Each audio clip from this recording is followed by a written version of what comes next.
எரிச்சல். ஒரு பிளாங்க் பேப்பர்ல வைகோவிடத்திலே கையெழுத்து கேட்டார். வைகோ முடியாதென்றார். அதையெல்லாம் அவர் மனதில் வைத்திருக்கிறார் ஜெயலலிதா. அன்னைக்கு நாங்கள் அப்படி சொன்னோம். ஒரு ஓட்டு வித்தியாசத்தில் ஒரு டீ பார்ட்டி நடத்தி வாஜ்பாய் சர்க்காரை அன்றைக்கு குடை சாய்த்தவர் ஜெயலலிதா. வாஜ்பாய் சர்க்காருக்கு ஆதரவை ஜெயலலிதா திரும்ப பெற்றுக் கொண்டவுடனே அந்த இடத்திலே வந்து கலைஞர் குந்திக் கொண்டார்.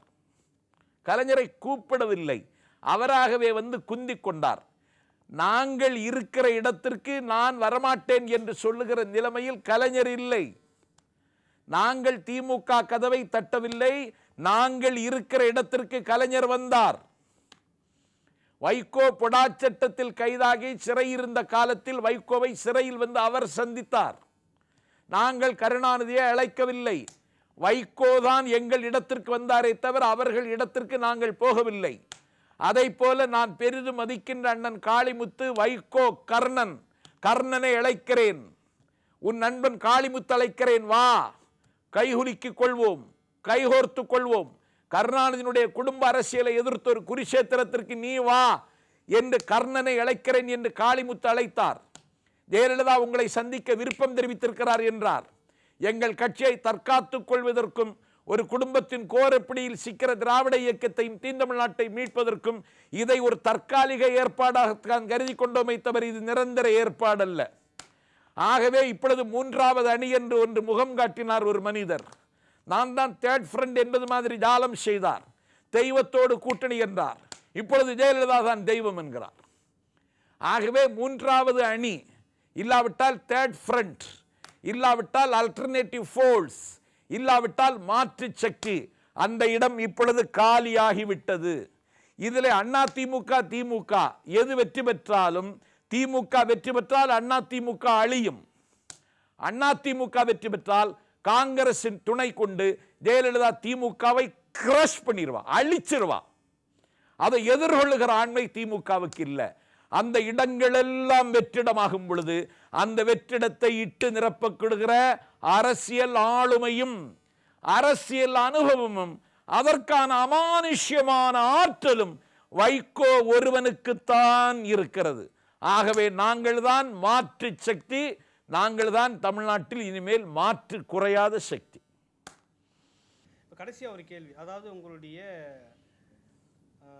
உங்ககிட்ட பிரிக்க முடியாத ஒரு பிரச்சனை ஸ்பெக்ட்ரம் ஊழல். தேர்தலில் நீங்கள் இல்லைன்னாலும் கூட அந்த பிரச்சனை நீங்கள் இப்போ எப்படி பார்க்குறீங்க? அது மக்கள் மத்தியில் மறக்கடிக்கப்பட்டதாக இருக்குது. அதுக்கும் இந்த தேர்தலுக்கும் சம்பந்தமில்லை. காங்கிரஸ் திமுக நாங்கள் 2 பேரும் இணைந்தே பிரச்சாரம் செய்வோம், இது வேறு அது வேறு அப்படின்லாம் சொல்லிட்டு இருக்கிற இந்த நேரத்தில் காங்கிரஸ் கட்சியும் திமுகவும் சொல்லிட்டு இருக்கு. ஸ்பெக்ட்ரம் அப்படி ஒரு அலையை இங்கே உருவாக்கலைன்ற மாதிரி சொல்லிட்டு இருக்கிறத பற்றி நீங்கள் எப்படி எடுத்துக்கிறீங்க? அதை நீங்கள் இருந்திருந்த அந்த இடத்துல இதுக்கு இந்த இடம் சரியான பதிலடியாக அமைஞ்சிருக்கிறது. ஆமாம், ஸ்பெக்ட்ரத்தை நாங்கள் சொன்னது மாதிரி யாரும் சொல்லலை.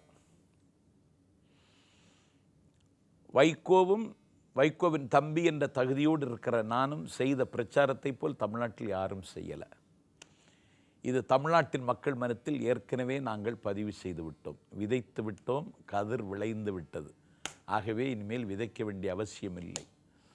இந்த பிரச்சனை நிச்சயமாக பாதிப்பும் திமுகவுக்கு பின்னடைவை தருவதற்கு வாய்ப்பு இருக்கிறது. ஏன்னா காங்கிரஸ் கட்சியோடு பேச்சுவார்த்தை நடத்தி கொண்டிருக்கிறார் அறிவாலயத்தில். அவருடைய மனைவி தயாளம்மையாரை சிபிஐ சோதனை செய்கிறது. இதை நாடு உன்னிப்பாக கவனிக்கிறது. எனக்கு கிடைத்த தகவல் உங்களுக்கு சொல்லுகிறேன். தேர்தல் முடிவதற்கு முன்னாலேயே கனிமொழி கைது செய்யப்பட்டாலும் படுவார், சிபிஐ சார்ஜ் ஷீட்டில் தயாளம்மையார் சேர்க்கப்பட்டாலும் படுவார் என்றெல்லாம் சொல்லுகிறார்கள். ஆகவே இதில் காங்கிரஸ் என்பது சதிக்கிடங்கு. வானிலை அறிவிப்பாளரை விட மோசமானவன் காங்கிரஸ்காரன். அவன் மழை பெய்யும் என்பான், பெய்யாது. அவனை காட்டிலும் மோசமானவன். சொல்வது ஒன்று செய்வது ஒன்று. என்ன செய்ய போகிறார்கள் என்று தெரியவில்லை. அதனால் ஸ்பெக்ட்ரம் நிச்சயமாக பாதிப்பை ஏற்படுத்தும். நாங்கள் இனிமேல் பேசணும்னு அவசியம் இல்லை. நாங்கள் ஏற்கனவே பேசிவிட்டோம். நாங்கள் பேச வேண்டியதையெல்லாம் பேசிவிட்டோம். ஒரு பக்கம் அண்ணா திராவிட முன்னேற்ற கழகம் ஆட்சியில் அமர்ந்தால் அப்படின்ற கேள்வி இருக்குது. இன்னொரு பக்கம் இதே திமுக அரசு ஆட்சியில் அமர்ந்தால் அப்படின்ற கேள்வி இருக்குது. இந்த 2 பேருக்குமே மாற்றாக இருக்கக்கூடிய எல்லா விதத்திலும் கூட்டணி இருந்தாலும் எல்லா